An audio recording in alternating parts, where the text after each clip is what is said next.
মিউজিকবাজ অনুষ্ঠানে আপনাদের সবাইকে স্বাগত জানাচ্ছি। আমি আলিফ আলাউদ্দিন। আজ একটি বিশেষ পর্ব নিয়ে আপনাদের সামনে আমরা হাজির হয়েছি এবং আসলে এই 23শে মার্চ জাস্ট কিছুদিন আগে আমরা এমন একজন কিংবদন্তি শিল্পীকে হারিয়েছি যার সম্পর্কে বলবার দৃষ্টতা আমার আসলে নেই। তিনি আমাদের বাংলা গানকে কতটুকু সমৃদ্ধ করেছেন, আমাদের বাংলা গানকে কত কিছু দিয়ে গেছেন, সেই বিষয় নিয়ে আমরা কথা বলবো। এবং আমরা সবাই জানি আসলে যে তার গানগুলো আমাদের কি বলবো, আমাদের মনে কোথায় কোন জায়গাটায় বাস করে, আসলে গানগুলো আমাদেরকে কতটুকু উজ্জীবিত করে।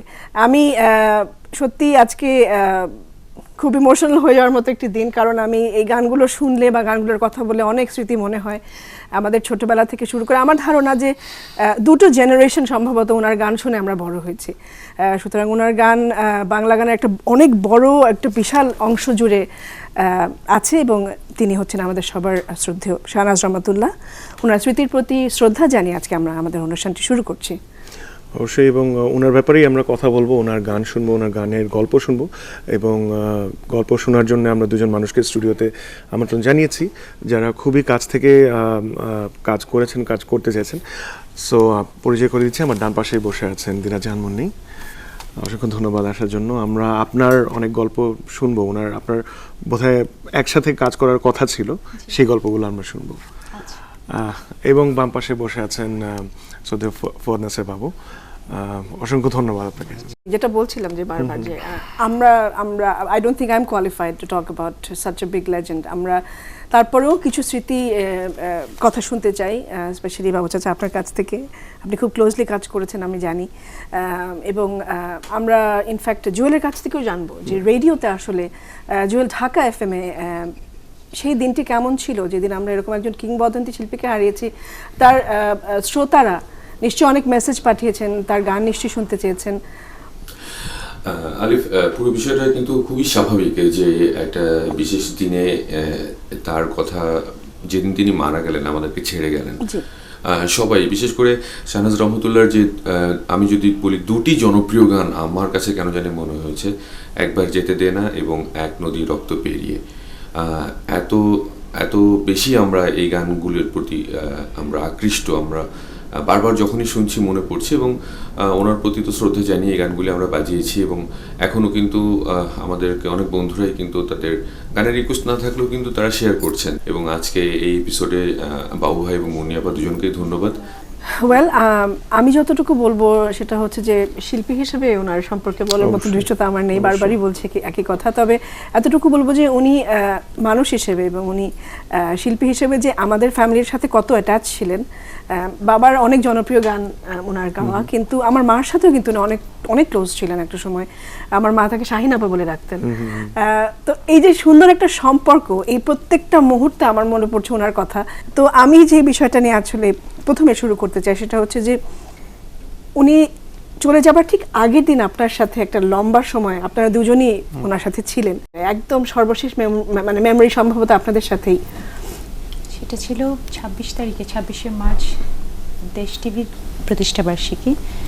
এবং ওইটার জন্য প্রথমে কথা বলেন শ্রদ্ধেয় বাবু ভাই আমার সাথে টেলিফোন করেছিলেন যে মুন্নি, শাহনাজ আপার গানগুলো আমরা 26শে মার্চ আমরা একটা অনুষ্ঠান করব, তো তুমি গাইবে তার গান। আমি তো শুনেই খুবই খুশি। তারপরে বাবু ভাই তো সবসময় আমাদের সবার বেলায় অনেক বেশি কেয়ারফুল, বিশেষ করে গানের প্র্যাকটিস করানো, তুলে দেওয়া, কোনো রেওয়াজ ছাড়া কোনো অনুষ্ঠানে যাওয়া, এগুলো বাবু ভাইয়ের বেলায় হয় না।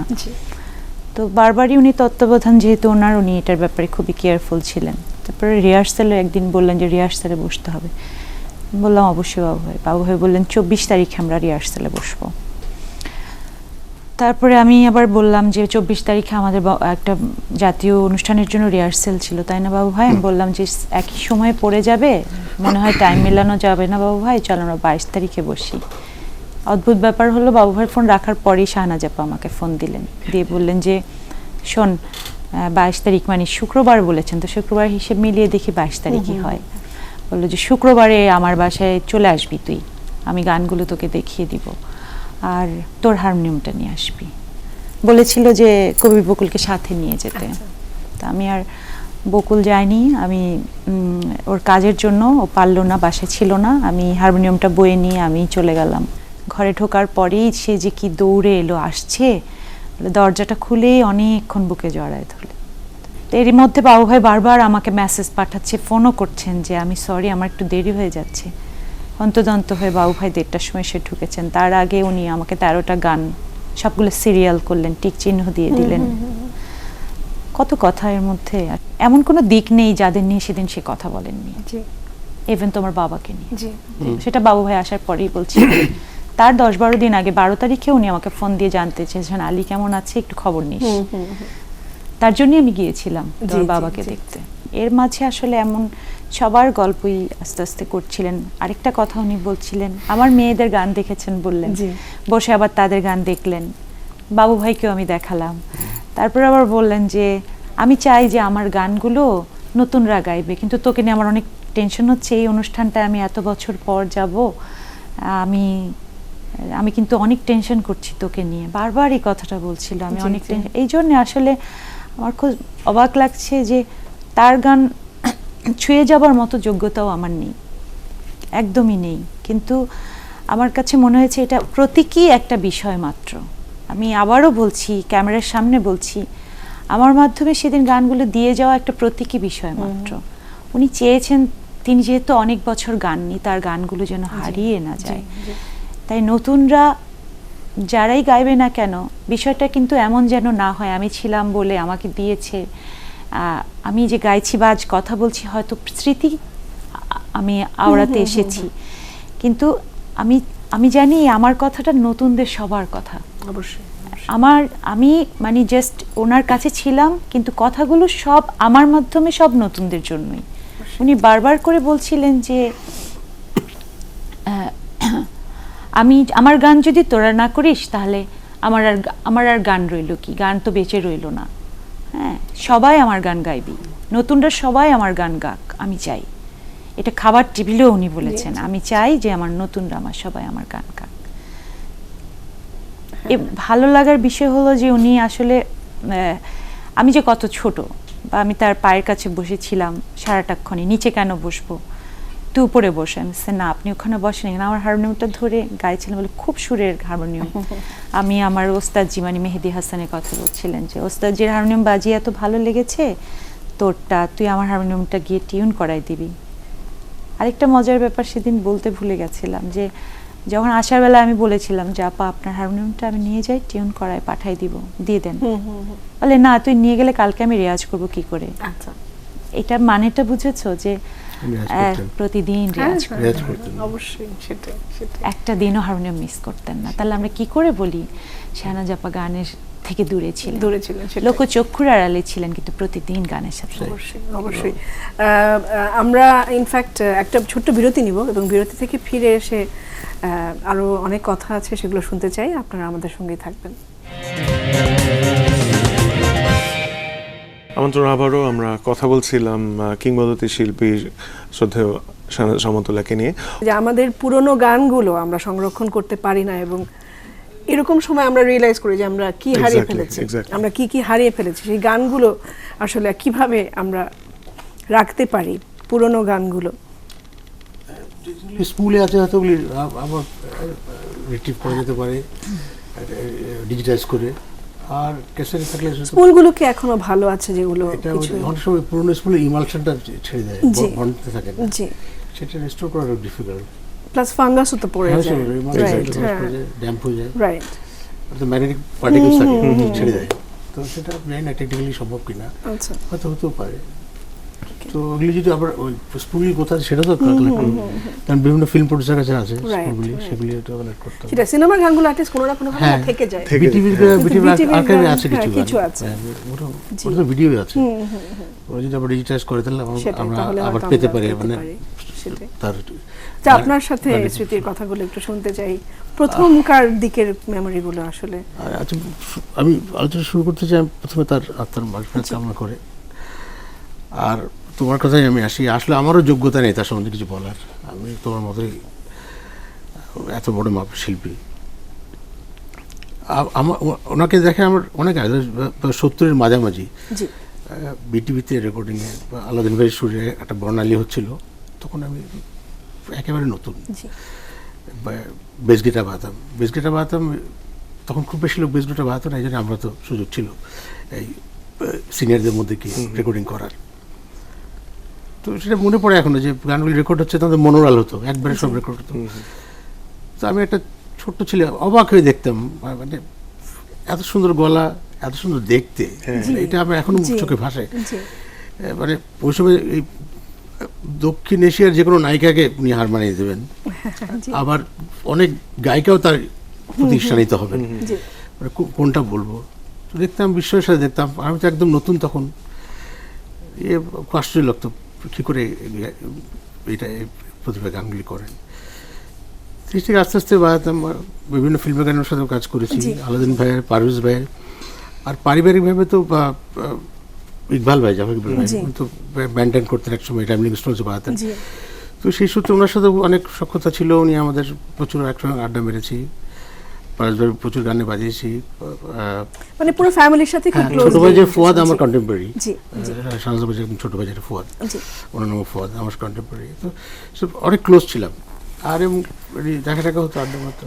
তারপরে দীর্ঘ সময় তো উনি গান গাইতেন না, তখন হয়তো দেখা হতো না, কিন্তু সামাজিক অনুষ্ঠানে দেখা হতো, কোনো বিতে ফাংশনে গেলে দেখা হতো, আলাদাভাবে বাসায় দেখা হচ্ছে একাধিকবার। এই ইদানিং এই যে একটা অনুষ্ঠান নিয়ে হঠাৎ করে আমার ওনার একদম কাছে চলে আসার সুযোগ হয়েছে, যেটা অনেকদিন আমার যাওয়া হয়নি। এবং এরপরে যেটা ঘটে গেল সেটা আর আমি নিজেকে কিছুতে বোঝাতে পারি না, মানে আমি যে মানাতে পারি না। সেই দিনটার কথা তো আমরা শুনলাম, মানে সেদিনের আমি বা কেন এই অনুষ্ঠানের সাথে জড়িত হলাম, কেন ওনার বাসায় গেলাম এত বছর পর, কেন বা ওনার সামনাসামনি হলাম, আর কেন উনি চলে গেলেন, এইটা আমি কোনোভাবে মানাতে পারি না। এই ঘটনাগুলি কেন ঘটলো, আমি অনুষ্ঠানে যেতামই না, তো মেনে নিতে পারছি উনি আল্লাহর সামনে চলে গেছেন। কিন্তু অনুষ্ঠানটার মানে করতে গিয়ে অনেক নতুন করে আবিষ্কার করলাম অনেকগুলি বিষয়, যেটা এই মাপের মানুষ এত ভালো মনে মানুষ হতে পারে। মুন্নি একটা জিনিস বলেনি আলোচনা, যেটা আমরা যখন বেরিয়ে আসছি উনি নিচে নেমে এসছেন, এত বাসার পোশাক পরে। এটাই বলছিলাম যে নিচে নেমে আসছে, এবং বাবু ভাই বলছিলেন না যে ওনার সমসাময়িক, উনি সব দিকেই অলরাউন্ডার। ওই যখন বেরিয়ে আসবো তখনও বাবু ভাই বলছিল যে দেখছো যেমন গায়কী আপা তেমনই সুন্দরী, আমরা তো অবাক হয়ে তাকাই থাকতাম। এই কথাটা উনি বলছিলেন, এবং উনি ঘরের কাপড় পরে নিচে নেমে এসেছেন। আমার গাড়ি কেন পার্কিং এর ভেতরে রাখলো, সব যারা প্রহরী ছিল, প্রহরাই ছিল, তাদেরকে বকা দিল, ওখানে কেন ওর গাড়ি তুই রাখবি, তোমরা রাখবে। তারপরে নিজে ট্যাক্সি পরে ঘুরে এসে বাবু ভাইয়ের গাড়িটা আমার আগে, গ্লাস নামানো, যেহেতু আমি চালকের আসনে, বলে তুই চালাবি, আমি বললাম জি, ড্রাইভার ছুটিতে, মাথায় হাত দিয়ে বললো সাবধানে যাস। তারপর পেছন ফিরে তাকালাম, গেইটে যেখানে দারোয়ানটা দাঁড়িয়ে থাকে উনি ওখানে, বাবু ভাই আমার সামনে, বাবু ভাই আমাকে পথ দেখিয়ে নিয়ে গেল, ওইটুকুই শেষ দেখা। উনি সবচেয়ে বড় ব্যাপার কি, আমাকে অনেকবার যেতে বলেছিলেন, যায়নি। এই আমার যাওয়া, এই প্রথম যাওয়া, এই শেষ যাওয়া, সব জায়গায় আমি বলি আমি যতটাই লাকি ততটাই আনলাকি। আমি আরও একবার বলছি যে শাহনাজ আপার গান গাওয়ার মতো সে বেস বা সে গলা বাংলাদেশে আমার কানে অন্তত আর নেই। তো আমি বাংলাদেশ না, আমি মনে করি উপমহাদেশে ওনার ভয়েসটা ইউনিক, উপমহাদেশে অনেক গায়িকা ঈশ্বরই তো। কিন্তু উনি একটা জিনিস সবচেয়ে শেখার ওনার কাছে, যতটাক্ষণ ছিলাম বাবু ভাই ছিলেন, বাবু ভাই তো আমাদের কাছে সবার কাছে একটা ভালো মানুষ, মনের মতো মানুষ, চুপ করে শুধু দেখে গেছেন। আজ যেমন আমি বলতে পারছি, বাবু ভাই বলতে পারছে না, বাবু ভাই বলেছে তুমি বলো, আমি বলতে পারবো না। তাই জন্য আমি বলছি যে এতটাক্ষণ যে ছিলাম 11:30 থেকে 4:30 পর্যন্ত, কোথাও কাউকে এতটুকু ছোট করে কোনো একটা দুর্নামও করেন কাউকে না, কখনো না। একজন শিল্পী কত বড় গায়িকা, তার চেয়ে মুগ্ধ করেছে তিনি কত বড় মনের মানুষ। অবশ্যই অবশ্যই। আমরা একটু কুইকলি জুয়েলের কাছে যাব। আলিফ, কিছু বলবার নেই, শুনছিলাম আসলে, এবং সত্যিই মুন্নি আপা এবং বাবু ভাইয়ের জন্য দুঃখজনক একটি দিন, এবং এত দ্রুত ঘটনাটি ঘটে গেছে, আসলে এটা মেনে নেওয়াটা একটু টাফ আমার মনে হয়। তবুও খুব ভালো লাগলো কিছু কিছু ব্যাপার জানতে পেরেছি, যেমন কিছুদিন আগ পর্যন্ত তিনি রেয়াজটা করে গেছেন। এটা সত্যি অবাক হয়েছে এবং এক প্রকার আমি ভাবতেই পারিনি যে তিনি এখনও গানের সঙ্গে যুক্ত ছিলেন। অনেক ধন্যবাদ দুজনকে। আরও কিছু শুনতে চাই আসলে মুন্নিয়াপা, বাবু ভাই। অনেক ধন্যবাদ জুয়েল। আমরা একটা বিরতিতে যাব, আমাদের শেষ বিরতি, ফিরে আসবো কিছুক্ষণের মধ্যেই, আমাদের সঙ্গে থাকুন। আমন্ত্রণ আবারও মিউজিক বাজে। কথা বলছিলাম শ্রদ্ধেয় শাহনাজ রহমাতুল্লাহকে নিয়ে। ওনার অনেক গল্প শুনলাম, অনেক কিছু গানও দেখেছি আমরা। একটু আমরা জুয়েলের কাছে যাব এবং একবারে কুইক গুড বাই শুনে নিই জুয়েলের কাছ থেকে। ধন্যবাদ দুজনকেই, বাবু ভাই এবং মুন্নিয়াপা। এবং একটা গানের অনুরোধ তো থাকবেই। একটা ব্যাপার একটু বলতে চাই আসলে, যে বিবিসি বাংলা একটা সর্বকালের সেরা 20টি গানের তালিকা করে, সেখানে 4টি গানই ছিল প্রয়াত শাহনাজ রহমতুল্লাহর। এটা সত্যিই অনেক বড় একটা ব্যাপার। একই শিল্পীর 4টি গান শ্রোতাদের জরিপে আসলে এটা উঠে এসেছিল, 20টি বাংলা গান, সেখানে 4টি গান ছিল। সো আজকে আবারও গভীর শ্রদ্ধা করে স্মরণ করছি প্রয়াত এই শিল্পীকে। তিনি আজীবন বেঁচে থাকবেন। এবং শেষে মুন্নিয়াপার কাছ থেকে একটা গান শুনতে চাই। আর সেদিনের কথা আজকে তো যেহেতু সময় নেই, আর অনেক শুনতে যাওয়ার ছিল আসলে। তবু অনেক ধন্যবাদ যতটুকু শেয়ার করেছেন দুজনেই। ধন্যবাদ জুয়েল। আমি জাস্ট একটি বিষয়, আরেকটা প্রশ্ন আপনাকে করতে চাই শেষের দিকে যেহেতু আছি আমরা। ওনার সঙ্গে রেকর্ডিংয়ের সেশনটা আসলে কেমন ছিল, যেটা দর্শকরা হয়তো কখনো দেখার সুযোগ পায়নি? আগে তো স্টুডিওতে রিহার্সাল করতেন, গানটাকে তুলতেন, তারপরে কোনো কোনো সময় বাসায় গিয়ে তুলে দিয়ে আসতেন সঙ্গীত পরিচালক ওনাকে, এবং সে গাইতেন ওরা নর্মালি। এবার কোনো বিষয় ছিল না, এফর্টলেসলি যে পিচ যে যা উনি করে গিয়ে দিতেন। এখন তো রেকর্ডিং শুনতে পাই, এবং ভিডিওতে যখন দেখবেন যখন গাচ্ছে কোনো এফর্ট নেই, মুখের মধ্যে একটা অভিব্যক্তি আসে না, হাই পিচে গেলে মুখটা অন্যরকম হয়ে যায়, কিচ্ছু না, একদম মানে এরকম একজন আর্টিস্টকে, একজন মিউজিক কম্পোজার বা একজন মানে সুরকার কি কত ধরনের গান গাইয়েছেন, এবং ওনার গানের ভ্যারাইটি আমরা শুনে বোঝা যায়। আমার মনে হয় অনেক ক্ষেত্রে কণ্ঠ পেয়েছে বলে এক্সপেরিমেন্ট করতে পেরেছে। এক্স্যাক্টলি, এরকম একটা কণ্ঠ পেয়েছে বলে আর সঙ্গীত পরিচালকরা অনেক ভালো কাজ করতে পেরেছে। সেটাই এটা একটা বড় অ্যাডভান্টেজ। এই জায়গা থেকে একটা সদ্য, মানে আমি তো এই কত কিছুদিন ধরেই সবার কাছ থেকে কিছু শুনছি, তো সেদিন ওই অনুষ্ঠান শেষ করে আসবো আমরা, তো সুবীর নন্দী দা বলছিলেন গাড়ির মধ্যে যে একদিন প্রশ্ন করেছিলেন তোমার বাবা শ্রদ্ধেয় আলাউদ্দিন আলীকে, যে আপনার যে কোনো গানই সেটাকে ডেলিভারি দেওয়া ভীষণ কঠিন। প্রত্যেকটা শিল্পীকে যে আপনারা সুরকার হিসেবে যে গানটাই দেন না কেন, সে 70% চায়, বাকিটুকু দিতে পারে না। বাট আপনার কাছে কি মনে হয় যে কাকে দিয়ে গান গাওয়ানোর পর মনে হয়েছে একদম পারফেক্ট, যেখানে আপনার কোনো এতটুকু মনে হয়নি যে কম হয়েছে? এক কথা তিনি বলেছেন, শাহনাজ রহমতুল্লাহ, যাকে আমি যা দিয়েছি সে তত 100% সে ডেলিভারি দিয়েছে। এটা আমার মাথায় গেঁথে গিয়েছে যে একটা সুরকারের স্যাটিসফ্যাকশনের জায়গায়ও তিনি কতখানি ছিলেন। সেটাই, এবং যারা বাবারকে চেনেন এবং বাবার সাথে কাজ করেছে তারা জানেন যে বাবাকে স্যাটিসফাই করা কত difficult. So coming from him, it definitely I understand যে কোন লেভেলের মানে কথা দুজনে, এবং এই কম্বিনেশন গুলো আসলে আমি খালি এতটুকু বলতে চাই, আমি জানি যে মিউজিক বাজের কি বলবো, দর্শক শ্রোতা যারা আছেন বিভিন্ন এজ গ্রুপের, সো পরবর্তী জেনারেশন যেন এই গানগুলো শোনে, এবং কারণ এই গানগুলো প্রত্যেকটি গান আমার মনে হয় এক একটি লেসন, অনেক কিছু টেক্সট আসলে, তাই সেটা ভোকাল লেসন, সেটা কোর্ডিং এর ব্যাপারে হতে পারে, সেটা লিরিকের ব্যাপারে হতে পারে, প্রত্যেকটি গান ডেলিভারি, সেটাই অনেক কিছু শেখার আছে। এই গানগুলো পরের প্রজন্ম যেন কোনোভাবেই এই গানগুলোকে হারিয়ে না ফেলে। আমাদের প্রজন্ম থেকে শুরু করে পরের প্রজন্ম, তার পরের প্রজন্ম, আমরা এই গানগুলো বয়ে নিয়ে যেতে চাই। ফলো করলেই কিন্তু অনেকটা হয়েছে। অবশ্যই এখনো অনেক গান আছে, আমরা বলেছি অনেক গান আমরা হারিয়ে ফেলেছি হয়তো, তারপরে অনেক গান এখনো আছে, ইউটিউব ঘাটলেও আমরা পাবো, অনেকগুলো মাধ্যমে আছে, সিডিতে আছে, বিভিন্ন রেকর্ড, আমার মনে হয় এখনো দোকানে কিছু জায়গায় সিডি আছে, কিন্তু প্রচুর, সেগুলো কালেক্ট করতে পারেন আপনারা। সরি একটু বলে দিই, আপনাকে শেষে আমি আরেকদিন গিয়েছিলাম রেসলের জন্য, আমাকে 3টা সিডি দিয়েছেন উনি। আচ্ছা, এগুলি তো শুনে এখান থেকে বেছে নিয়ে, বাহ, পরের দিকে রেকর্ড করা, ওই আগের গানগুলি রি রেকর্ড করেছিল।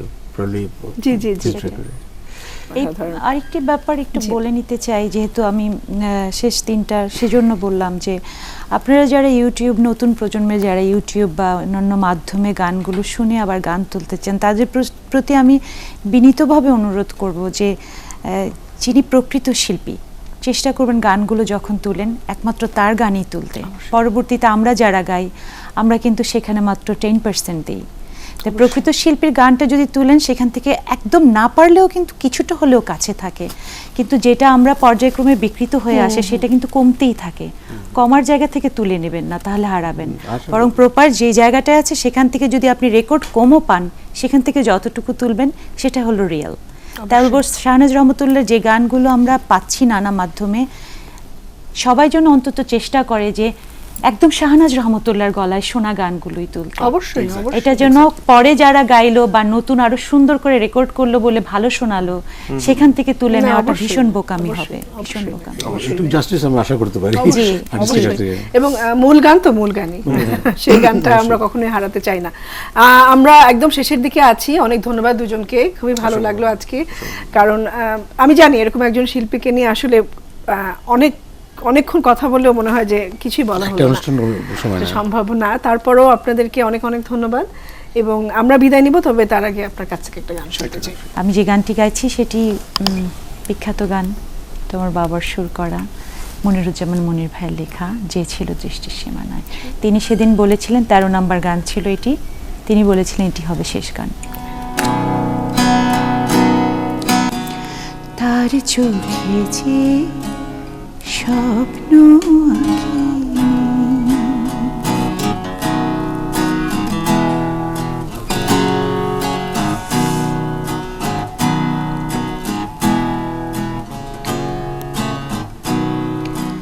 যতটুকু আঁকিনি সে চেনা মুখ কতদিন দেখিনি।